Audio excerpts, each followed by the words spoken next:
Aishwarya, as Tikri, Milan continues to be with us also from the Ghazipur border. Milan, I'm going to come to you first. A sense of what are the specific demands? Give us a little bit of a background into all of this as well. The manner in which and the reasons why they've had to come back and make a call again for Delhi Chalo. Milan. Well, Sneha, the protest that took place in 2020, 2021, and this one is slightly different from that one because obviously at that point of time there were Kisan unions such as the Samyukt Kisan Morcha as well as others. While I speak, I'll just ask Sanjay to just pan and show you the situation at Ghazipur. So as I was saying that, of course, these were the Kisan unions that were all together. So there were Kisans from Uttar Pradesh as well, Uttarakhand. There were people who had joined in from Bihar as well. But this time it seems like most Kisan farmer unions are from Punjab and Haryana. Of course, this is the Samyukt Kisan Morcha's apolitical wing along with the Kisan Mazdoor Manch, which has called for the law on MSP. Now, the government has said that, yes, we have been providing MSP to the farmers of Punjab and Haryana. But they say that despite this, the farmers have been facing losses and they want that the MSP, which is minimum support price, should be created into a law. Other than that, this being the major demand, there are other demands like the farmers that need to be compensated. There was an assault on farmers in Lakhimpur Kheri in Uttar Pradesh. That compensation has also not been provided to farmers. Farmers are talking about being excluded from the massive electricity bills that they have had to cough up for the farming situation. And there are other such demands that were perhaps left on the back burner the last time when the farm laws were rolled back by the government and it was said that the 3 farm controversial laws will not be put into action by the government of India.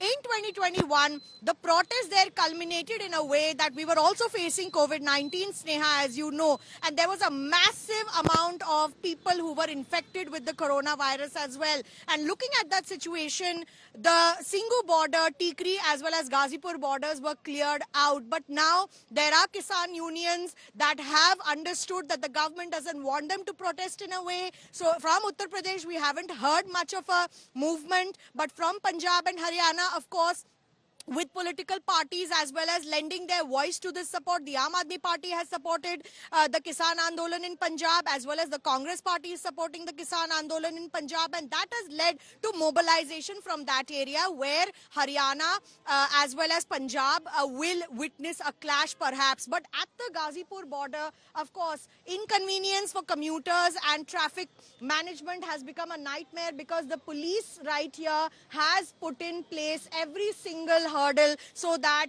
commuters cannot ply easily on that side of the road as well as on this side of the road. This happens to be a major flyover when you come in from the Delhi side all the way to go to enter into Uttar Pradesh from the Ghazipur side. And there happens to be a massive traffic snarl. Even as I show you, if Sanjay could pan and just say that the police movement has now begun because there are information that has been given to the Delhi police that movement from Fatehpur Sahib has also begun and the farmers are marching towards the Shambhu border now. And Shambhu border is where the first clash would perhaps take place because heavy police barricading and hurdles have been erected there. But it's going to be a deja vu perhaps when we covered the protest in 2021 and 2020.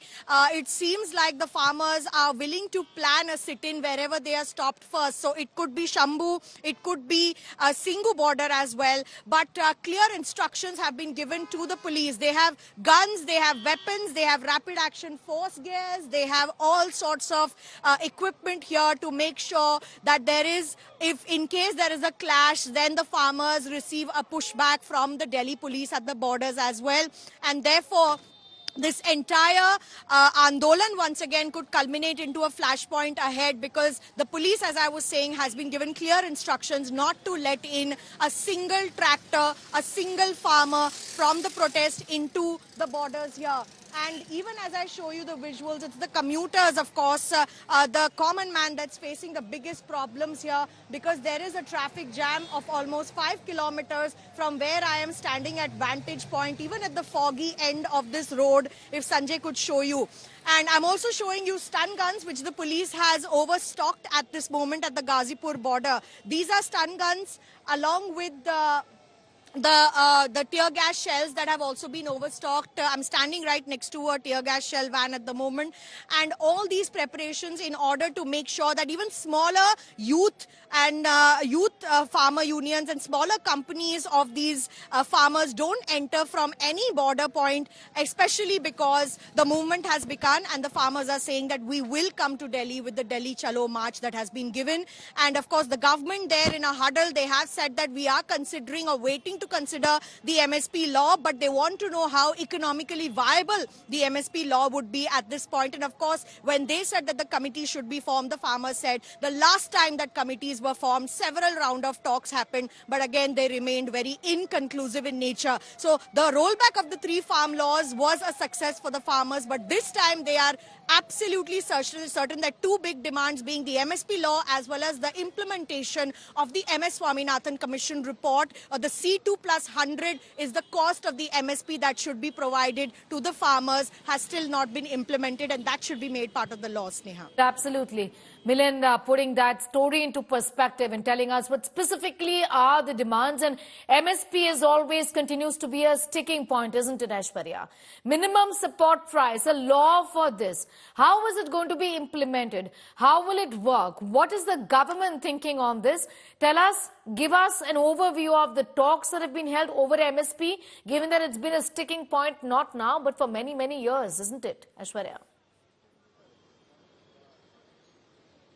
Well, Sneha, we know that one of the things, one of the major points that the farmers now have been speaking about, not just now, but over the past many years, is the MSP. But it's not that easy, because for the government, they also need to look at the Indian economy, and that's what the finance ministry at the moment is looking at. What the farmers, however, at the moment are saying is the fact that there have been many parliament there have been so many talks which have taken place over the past so many years, and we also saw how it was Piyush Goyal, none other than Piyush Goyal, who's already done his maths. He went and he spoke with the farmers, but the farmers are now very clear that it's been almost 2 years since we got up from the borders of the national capital, only because we were promised that the government will move forward with regards to the MSP. The government at the moment is looking at the economy, and there are promises which have been made, but the farmers now saying enough is enough. We moved from the borders way back in 2021 because you said you will do something about it. Nothing has moved now. We are left with no choice. The authorities also on the other side, as you can see in the visuals, are left with no choice but to beef up the security. Beefing up the security is what the authorities at the moment can do, because talking with the farmers is something that the government needs to do. Looking at India's economy is also something that the government is doing, because if they do give out the MSP, it will be a large chunk of the economy which will then go into MSP. And it's not just MSP, Sneha, that the farmers are speaking about. They want other things also. So that will be a huge burden on the Indian government. It's not a decision that can be taken in a jiffy, like the government has been telling the farmers about. And it's not just the farmers from one state, the state of Punjab or even the state of Haryana, who are asking for this. UP farmers will also be saying that we want similar things. Farmers from other states will also say that we want similar things. So all these things, looking at the economy, is also something that the government is doing. But what the government can at the moment do is making sure that the security is beefed up, and to make sure that the farmers do not cross the borders of the national capital. Well, absolutely.